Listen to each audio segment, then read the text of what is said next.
হে আমার রব, তুমি তো সবই জানো। সুদকে তুমি হারাম করেছো, ব্যবসাকে তুমি হালাল করেছো।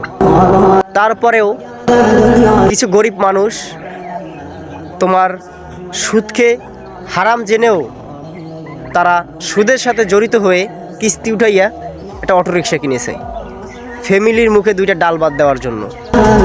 আর সেটাকে নিয়ে এখন পায়তারা চলতেছে। তারা হাজার কোটি টাকা মেরে খায়, লক্ষ লক্ষ টাকা কারেন্ট বিল দেয়, বিভিন্ন রকমের ইলেকট্রিক মাল ইউজ করে, কাপড় চোপড়টা পর্যন্ত তারা মেশিনে ধোয়। তাতে তাদের কোনো সমস্যা নাই। যত সব সমস্যা রিক্সাওয়ালাদের, রিক্সা নিয়ে। হে আমার রব, তুমি উত্তম ফয়সালাকারী, আমাদের সবাইকে সুদমুক্ত জিন্দেগি দান করেন এবং আপনি উত্তম পরিকল্পনাকারী। আমাদের গরিব মেহনতি মানুষদের আপনি সহায় হন। আমিন।